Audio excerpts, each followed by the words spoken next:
영국 프리미어리그에서 아시아 선수로 최초로 득점왕에 오른 손흥민 선수가 그 이룬 업적은 축구가 시작된 이후로 영국에서 100년, 120년 동안 아무도 이룰 수 없었던 일을 한국 선수가 이뤄낸 것입니다.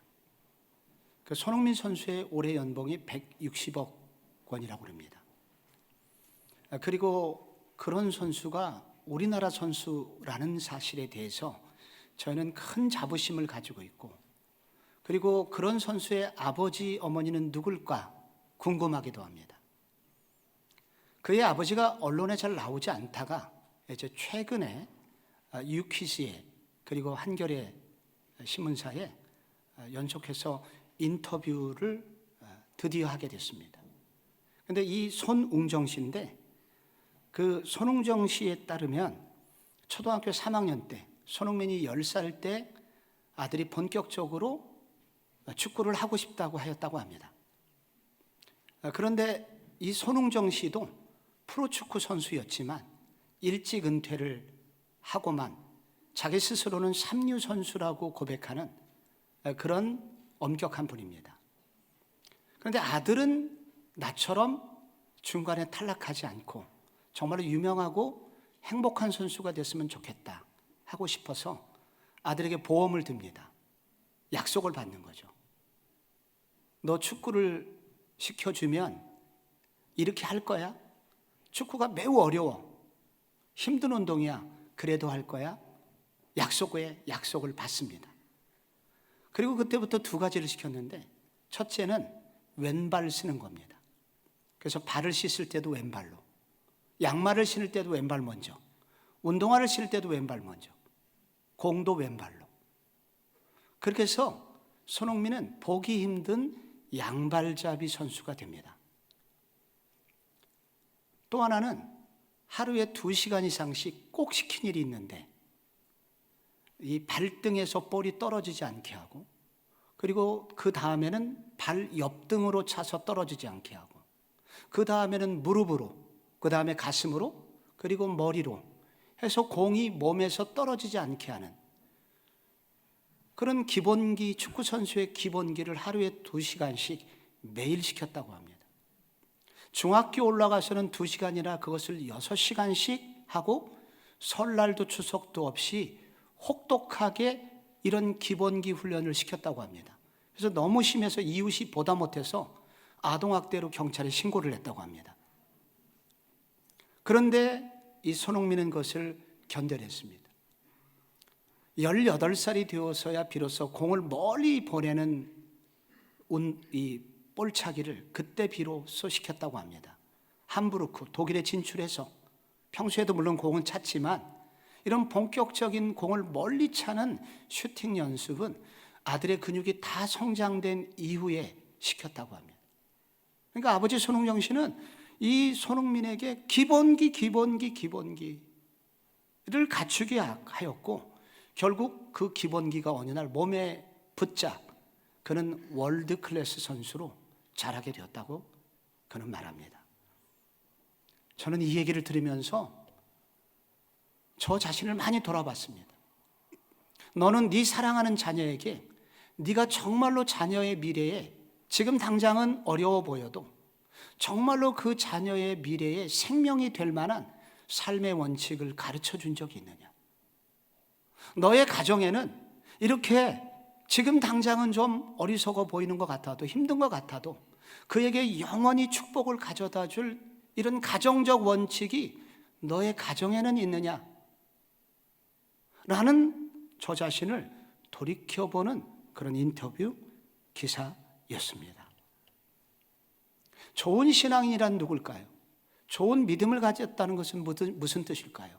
그것은 신앙의 기본기가 탄탄하고 언제 어디서든지 그 신앙인의 모습이, 하나님이 함께 하시는 모습이 나오는 사람일 것입니다. 신앙의 기본기에서 제일 중요한 건 2가지입니다. 우리의 구원은 나의 행위로 되는 것이 아니라 예수 그리스도의 십자가의 은혜로 되는 것이다. 이 구원의 기본기, 이 구원을 확신하는 것입니다.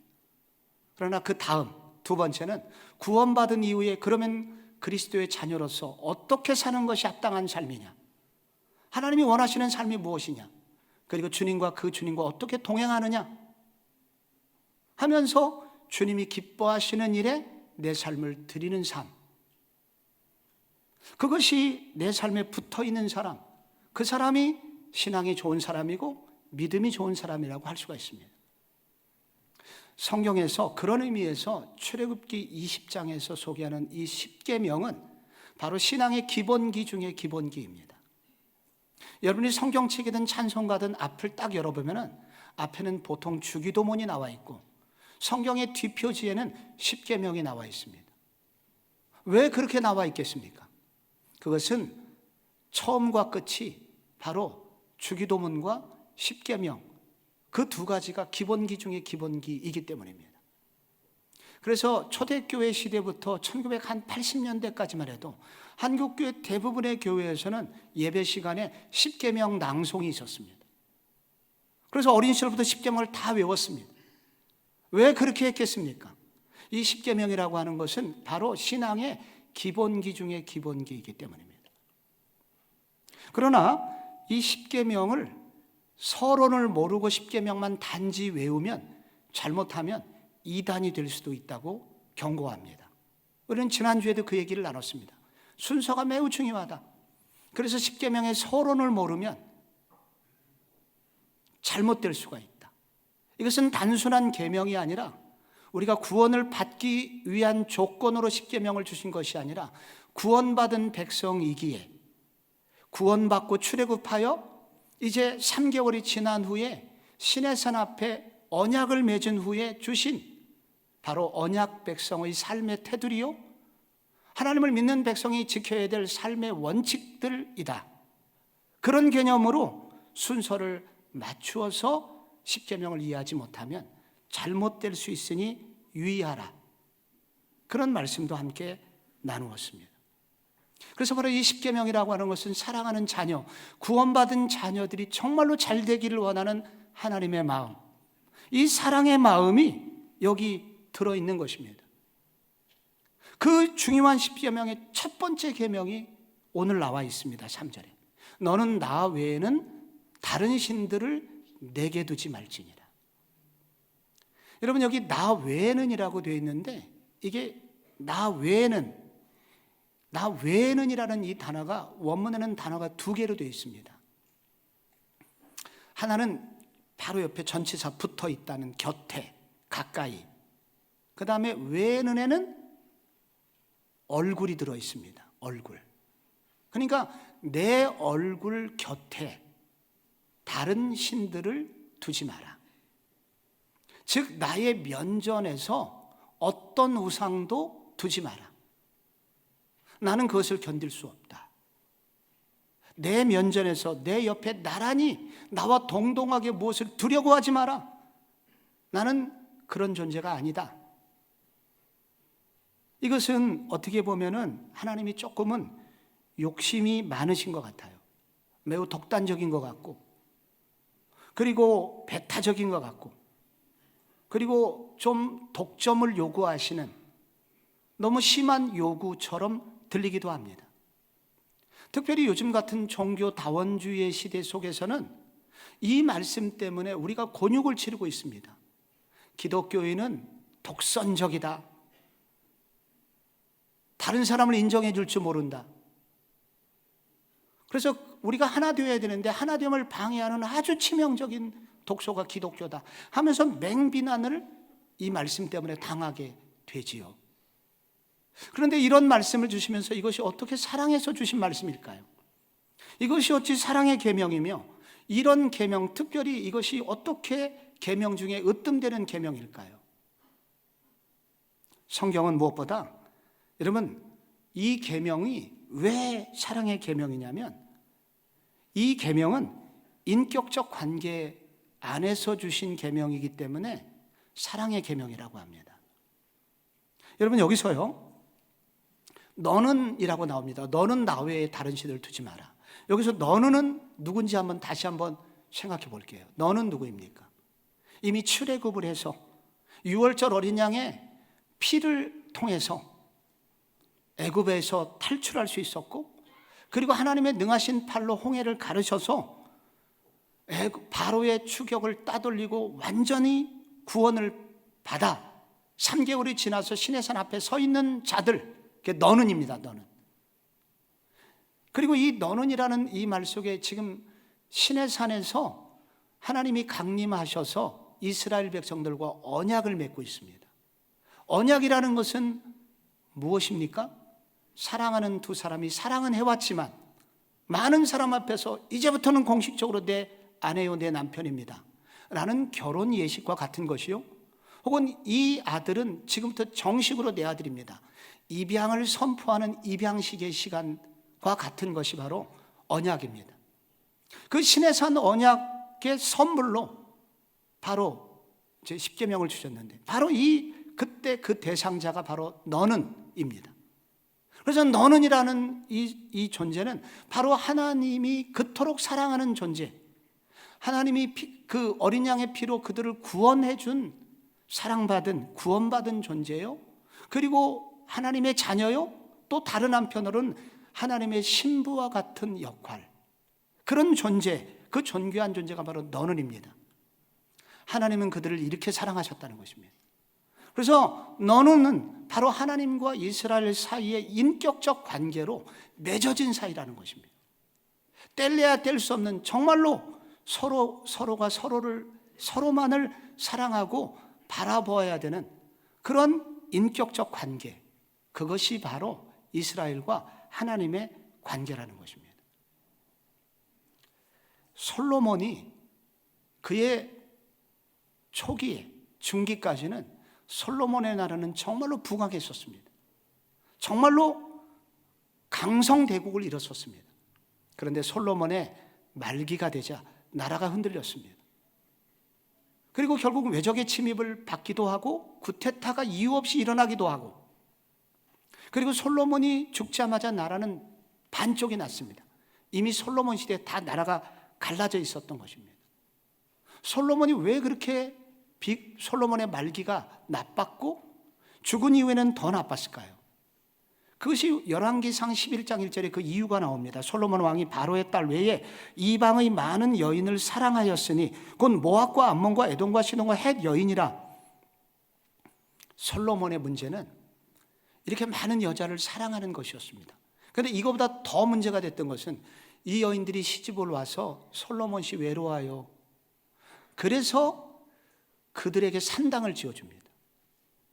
고향의 추억을 담은 산당들. 그래서 고향의 그 나무, 고향의 그 집의 형태, 그리고 고향을 생각나게 하는 그런 가구와 그 특별히 고향에서 섬기던 우상들을 갖다 놓습니다. 그래서 이 여인들이 바로 그 우상들을 가지고 온 거예요.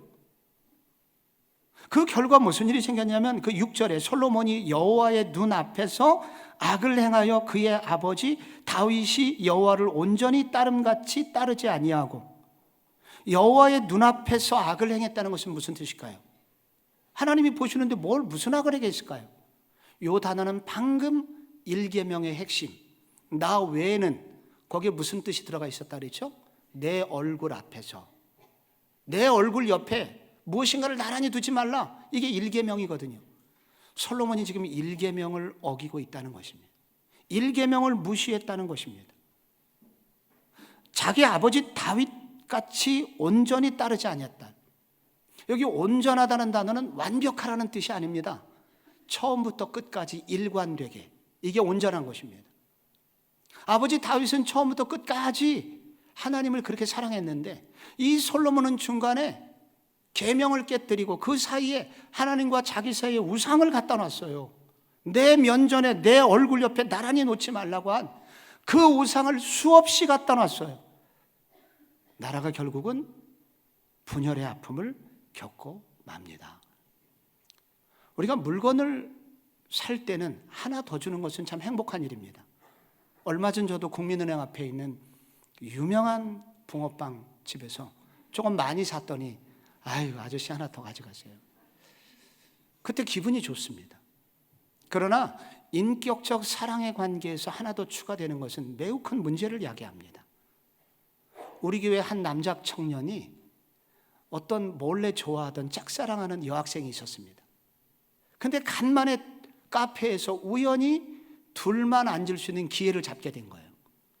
너무 형제는 신났고 대화를 진척해 가면서 결정적으로 밥을 같이 먹자고 제안을 했고 수락이 돼서 이제 정말로 들뜬 마음을 가지고 있는 바로 그 순간 또 다른 동기 형제가 나타났습니다.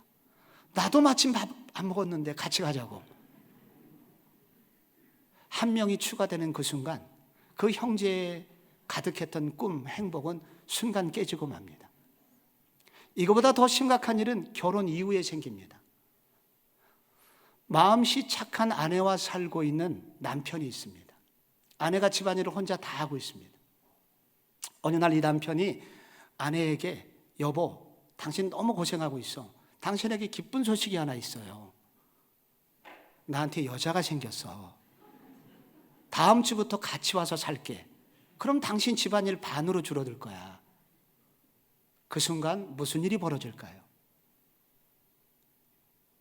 지옥이 시작이 됩니다. 인격적 사랑의 관계 속에서는 결코 끼어들어서는 안 되는 요소가 있는 것입니다. 하나님과 이스라엘 백성은 이런 인격적 사랑의 관계였다는 거예요. 이 관계 사이에서는 다른 우상이 끼어드는 그 순간 모든 것이 무너지게 된다는 것입니다. 아니, 인간들인 우리들도 그런 관계를 허용하지 않으면서 하나님이 이렇게 나만 바라보라고 하고 나만 섬기라는 이것이 왜 독단일까요? 이것이 왜 잘못된 것일까요? 하나님은 이렇게 우리를 사랑하셨기 때문에 하나님도 우리에게 이 사랑을 요구하시는 것입니다. 다른 사람은 몰라도 적어도 우리만큼은 이 진리에 붙들려 있어야 합니다. 예수님도 그러셨습니다. 요한복음 14장 6절에 내가 곧 길이요 진리요 생명이니 나로 말미암지 않고는 아버지께로 올 자가 없느니라. 여기 길, 진리, 생명 앞에 원문에는 영어의 더가 붙어 있습니다. The way. 나밖에 없다 길은. 유일한 길이라는 거예요. The truth. 유일한 진리라는 거예요. The life. 이 길로 가야 진짜 생명. 여기밖에 생명이 없다는 거예요. 사랑하는 사람에게 주는 것입니다. 구원받은 백성들에게 주시는 말씀입니다. 요즘은 종교다원주의가 대세를 이루고 있습니다. 종교다원주의에서 주장하는 주장을 대변하고 우리를 설득시키는 대표적인 비유가 북한산 비유입니다. 북한산 정상으로 가기 위해서 우이동으로 가는 길도 있고 저기 구파발이나 송추에서 가는 길도 있고 의정부 쪽에서도 가는 길이 있지 않냐. 그래도 정상에서 만나는 것은 똑같지 않냐. 근데 왜 기독교는 자기 종교만 옳다고 저렇게 우기고 있냐 하면서 비난을 하지요. 그러나 여러분 잘 생각해 보십시오. 사실 모든 길이 다 정상으로 인도하지는 않습니다. 어떤 길은요 사람을 절벽으로 이끌기도 합니다. 모든 길이 인도하진 않아요. 둘째, 진리는 결코 두 개일 수 없습니다. 하나 더하기 하나는 둘이죠. 그런데 하나 더하기 하나에서 넷도 될 수 있다. 여섯도 될 수 있다. 서로 주장이 다르면 그 순간 은행은 마비가 옵니다. 은행 업무를 못 봐요. 컴퓨터는 그 순간 작동을 멈추게 됩니다. 모든 전자기기는 이런 기초, 원리 원칙이 무너지면서 모든 전자기기는 이상한 방향으로 정지하거나 이상한 방향으로 가게 됩니다. 진리는 그런 것입니다. 길은 달라도 목적지는 같다고 그랬지만 사실 기독교가 말하는 천국과 다른 종교가 말하는 천국은 같은 데가 아닙니다. 여러분 이슬람에서도 천국을 말합니다. 그런데 그 천국은 어떤 천국이냐면 소위 자하드라는 이 성전 폭탄 테러 하시는 분들에게 이슬람에서 알려주죠. 네가 지금 이게 폭탄을 짊어지고 죽으면 너는 순교자가 되고 순교자는 천국에서 15명의 최상의 미녀들과 함께 영원히 살게 될 거야. 여러분은 그 천국이 성경에서 말하는 그 천국이라고 생각하십니까? 전혀 다른 것입니다. 성경은 다르다고 말하고 독단적으로 말하고 배타적으로 보입니다. 저희는 이것이 진리이기 때문에 이 진리를 붙들고 있습니다. 물론 여기서 우리의 태도까지 독단적이어서는 안 됩니다. 불상에 목을 자른다든지 절간 앞에 가서 기도를 드린다든지 이런 아주 무례한 태도는 우리는 해서는 안 됩니다. 왜냐하면 로마서 12장에서도 할 수 있거든 모든 사람과 더불어서 화평하라. 베드로전서에서도 온유함과 두려움으로 사람을 대하라. 태도는 물론 겸손해야 됩니다. 온유하고 그들도 구원의 대상으로. 그래서 그들과 하나 되려고 하는 애씀이 있어야 됩니다. 그러나 우리가 믿는 진리는 분명해야 합니다. 이것은 특히 다른 종교는 잘 모르겠어요. 완벽히 알지는 우리가 못하죠. 그러나 하나님이 우리에게 요구하시는 것은 무엇인가? 인격적 관계 속에서 다른 것은 용납될 수가 없는 것이다. 여호와 하나님은 이것을 용납하시는 분이 아니라는 거예요.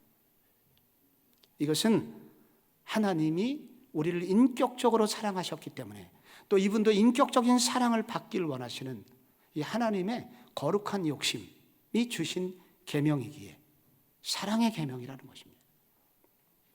이게 왜 사랑의 계명일까요? 1계명이. 그것은 하나님 안에 있을 때, 이 계명 안에 있을 때 인간이 가장 인간다워지기 때문입니다. 솔로몬 이후에 나라가 둘로 나뉘었거든요. 북이스라엘이 먼저 망했는데 망하기 전에 이 나라가 빈부격차가 상위 5% 잘 살았고 나머지 95%는 굶주려서 거리에 죽는 사람이 늘어나기 시작했습니다.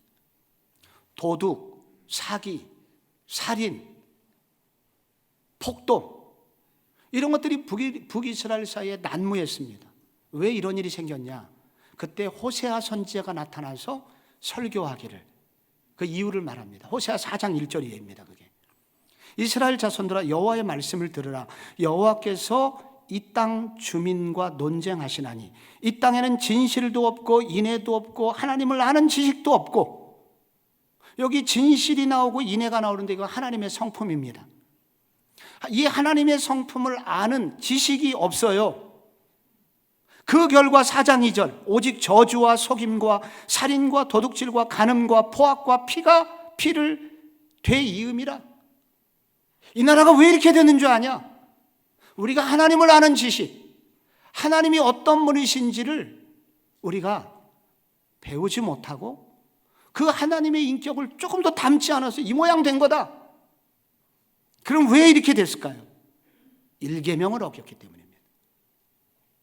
하나님을 섬기라는 그 말씀에 불순종하고 하나님을 섬기지 않았어요. 왜냐하면 그 결과로 사람은 자기가 섬기고 숭배하는 사람을 숭배하는 신을 닮을 수밖에 없는 존재이기 때문입니다.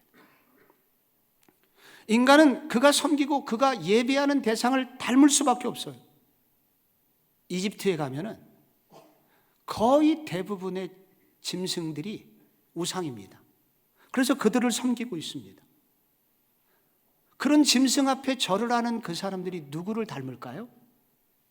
인도에 가면은 소를 하나님으로 섬깁니다.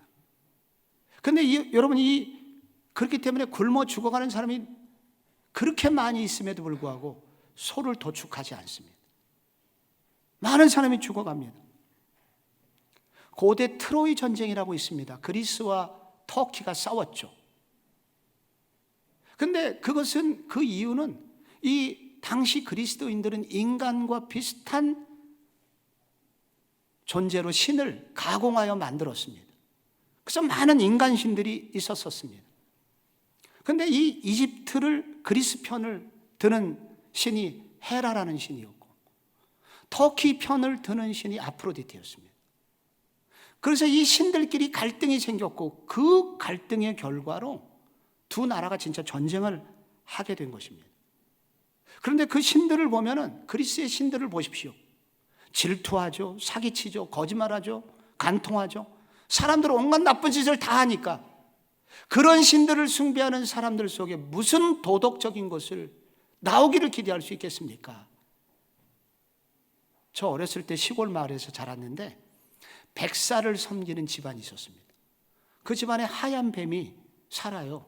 하얀 뱀 들어가는 구멍에 그 백사가 자기 집에게 축복을 준다고 믿고 그 앞에다가 제사상을 차려놓고 때마다 절을 해요. 그 백사가 막내 아들을 물었습니다.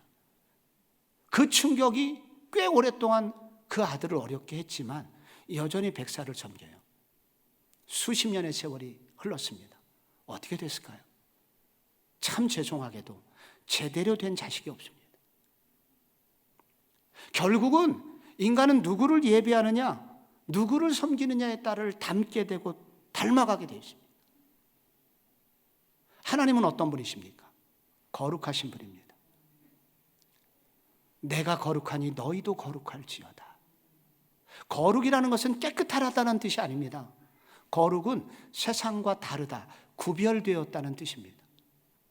여러분, 이 구별되었다는 뜻은 무슨 뜻이냐면 하나님을 믿는 사람은 해도 되는 것이 있지만 해서는 안 되는 일이 분명한 사람입니다.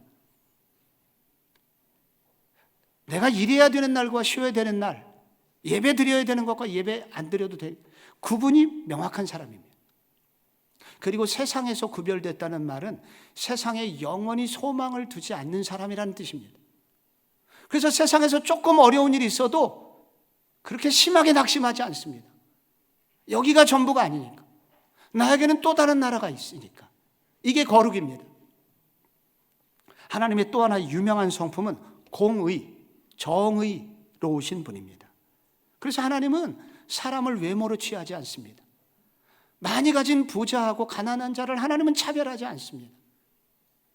그리고 사람 자체를 그래서 존귀하게 여기십니다. 그래서 하나님을 사랑하는 사람은 시간이 지나면 지날수록 사람 귀한 줄을 압니다. 존귀하게 여깁니다. 또 하나님은 어떤 분이십니까? 무한하시고 인격적인 분이고 능력이 있으신 분입니다. 그래서 하나님을 따르는 사람들은 기도를 하게 됩니다. 어려운 일을 만날 때 기도해요. 그래서 낙심이 돼도 낙심으로 끝나지 않고 하나님께 나아가 기도함으로 어려운 일을 돌파하는 신비한 힘을 가지고 있습니다. 이렇게 하나님을 사랑하는 사람은 이렇게 달라집니다. 삭개오를 보십시오. 그런 열등감이 심했지 않습니까?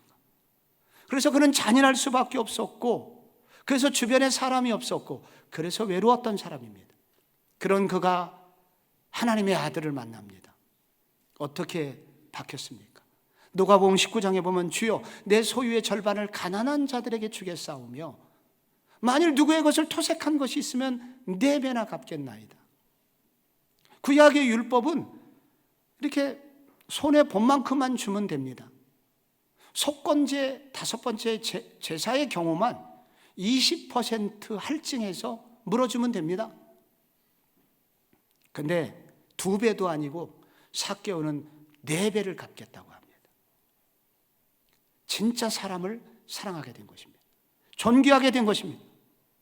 그 위에 주변에, 삭개오 주변에 사람들이 왔을 것입니다. 삭개오는 점점 아름답고 가치 있는 사람이 됩니다. 여러분, 왜 하나님께서 나만을 경배하라고 하셨는가?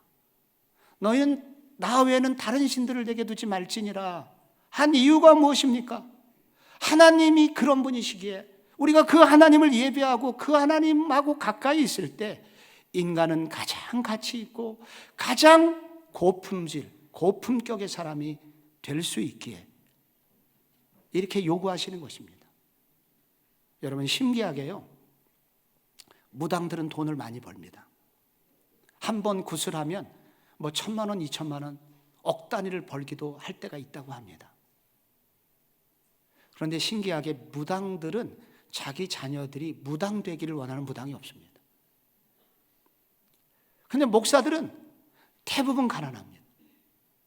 그런데 그 목사들은 신기하게 자기 자식 중에 꼭 목사가 됐으면 좋겠다.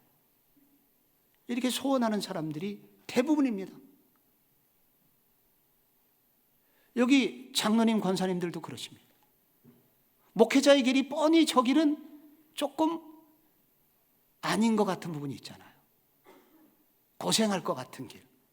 근데 신기하게 다 내 자식이 저 길을 갔으면 좋겠다. 소원합니다. 왜 그렇습니까? 하나님 그분을 예배하다 보니, 하나님 그분이 얼마나 아름다운 분인지 알기에 점점점 내 자녀도 그 주님과 가까이 있었으면 좋겠다 하는 소원 때문인 것입니다. 그래서 1계명은 사랑의 계명입니다. 마지막으로 왜 1계명이 사랑의 계명일까요? 하나님께서 이 계명 안에는 내 인생을 책임져 주시겠다는 약속이 들어있기 때문입니다. 너는 나 외에는 다른 신들을 섬기지 말라, 두지 말지니라 하고 끝이 아니라 하나님이 이렇게 자신 있게 말씀하실 때에는 하나님 안에 모든 것이 있고 하나님이 그렇게 섬기는 자들을 책임져 주시겠다는 약속이 들어있기 때문입니다. 그런데 이스라엘 백성들은 하나님을 그렇게 믿지 않았습니다. 그들이 가나안 땅에 들어갔을 때 이스라엘 백성들이 처음으로 맞닥뜨린 충격은 문화 충격. 가나안 땅은 농경 문화였다는 것입니다. 그동안 그들은 유목민이었어요. 그런데 가나안 땅에 살고 있었던 가나안 사람들이 이 땅에서는 농사를 져야 되고 농사하려면 비가 와야 되고 비를 주관하는 신이 바알 신이야. 그래서 농사가 잘 되려면 바알을 섬겨야 돼. 이스라엘 백성들은 유목민의 하나님, 유목 생활을 했으니까 그들의 하나님이라고 생각했고, 이 농경 문화 속에서는 하나님보다는 바알을 섬기는 것이 유리하다고 생각했습니다. 그래서 하나 더 하나님 외에 추가로 바알을 보험 들듯이 믿기 시작했습니다. 이것을 종교 혼합주의라고 합니다. 그 이후에 어떻게 됐을까요? 그게 사사기입니다. 주변 이웃들, 적들로 돌변해서 쳐들어오기 시작했습니다. 그들이 오랫동안 노예가 되었습니다. 그러다가 아합이라는 왕, 나라가 두 쪽 났고 민족의 정체성을 잃어버렸고, 그러다가 북이스라엘 아합 왕 시절이 됐을 때는 전국적으로 바알신을 섬겼습니다. 무슨 일이 벌어졌습니까? 3년 동안 비가 내리지 않았습니다. 고대 사회에서 1년만 비가 내리지 않으면 상당수의 사람이 굶주려 죽게 됩니다. 2년째가 되면 더 많은 사람이 굶주려 죽게 됩니다. 3년째가 되면 자연스럽게 폭동이 일어납니다.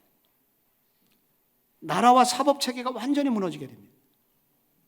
그래서 심지어 그와 유사한 이야기가 열왕기상하에 나오는데, 사람이 사람을 잡아먹게 되는 극단적 상황까지 가게 됩니다. 그때 엘리야가 갈멜산으로 바알 선지자, 아세라 선지자, 그리고 그들을 믿는 사람들을 불러 올렸죠. 그때 했던 유명한 설교, 열왕기상 18장에 나옵니다. 너희 어느 때까지 둘사에서 머뭇머뭇하려느냐? 여호와가 하나님이면 그를 따르고 바알이 하나님이면 그를 따를지어다 라고 말합니다. 엘리야가 이렇게 여호와가 만일 하나님이면 그를 따르라, 이게 무슨 내용이냐면 1계명을 말하는 것입니다. 너희들이 1계명을 잊어버렸어. 근데 다시 1계명 앞으로 돌아와야 돼. 그 설교를 한 다음에 무너진 제단을 수축하고 물을 붓고 기도할 때 하늘에서 불이 내렸죠. 그리고 며칠 후 드디어 3년 만에 비가 내렸습니다. 생명이 다시 돌아왔습니다.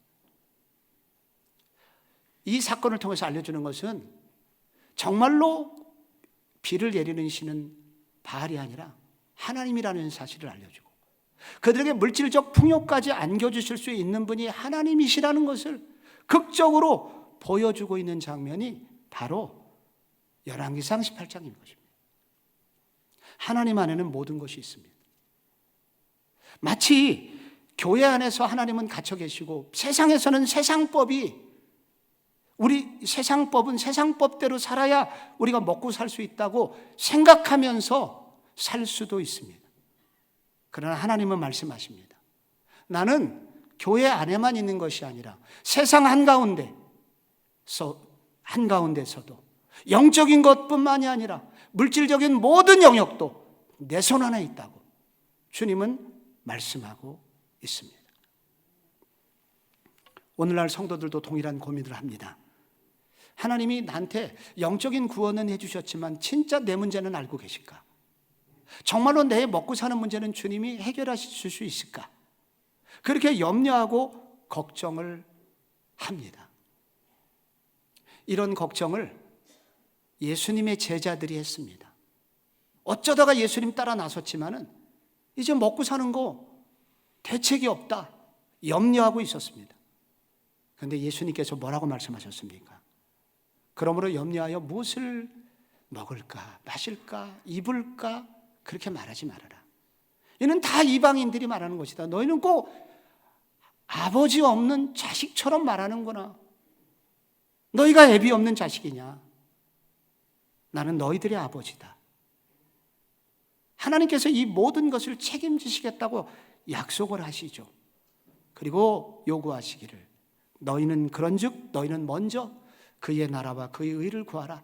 그러면 이 모든 것을 너희에게 더하시리라. 먼저 할 것이 있는데 하나님을 기쁘시게 하는 일을 해라.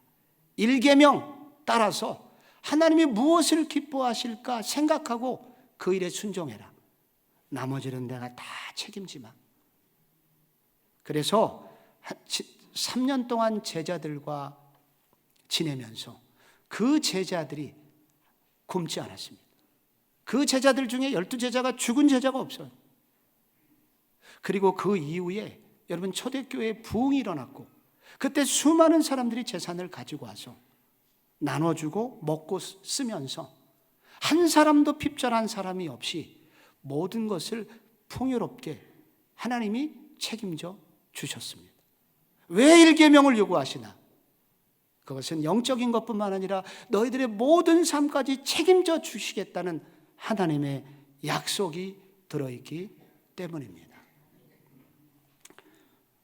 손흥민 아버지 손흥정 씨가 인터넷 검색을 해보니까 종교가 개신교입니다. 상도동에 있었던 서울영광교회 이름을 지금은 바꿨더라고요. 그 교회 어려웠을 때 그 교회를 다녔습니다. 이 손흥정 씨는 이 축구 선수 그만둔 이후에 이 반지하에 살면서 그리고 막노동을 하면서 두 아들을 키웁니다. 치열하게 그렇게 살면서 그러면서 그 작은 교회에서 새벽에 기도하는 것을 잊지 않았습니다. 내 아들을 어떻게 키우면 좋을까요? 나는 어떤 그림을 그리면서 앞으로 살아가야 될까요? 그 치열한 기도 속에서 그때 그가 했던 기도는 흥민이가 성공하게 해주시가 아니었습니다.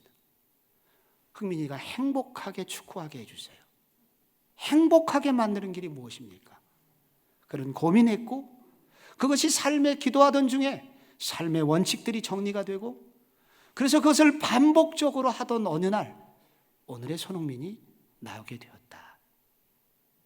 하나님께서 오늘 우리 가운데 이 계명을 듣게 하셨으니 사랑하는 성도 여러분, 이 10계명이 진행되는 동안 여러분의 삶에도 이렇게 영원한 원칙이 자녀들의 미래에 생명을 줄 수 있는 이런 아름다운 가정적 원칙이 만들어지기를 바랍니다. 그래서 많은 분들 가운데 자녀도 보호되고 여러분도 보호되고 결국은 하나님의 자녀다움의 역사가 자녀다움의 삶이 그 자녀에게 주시는 복이 여러분과 여러분의 가정에 흘러넘치기를 주 예수 그리스도의 이름으로 축복합니다.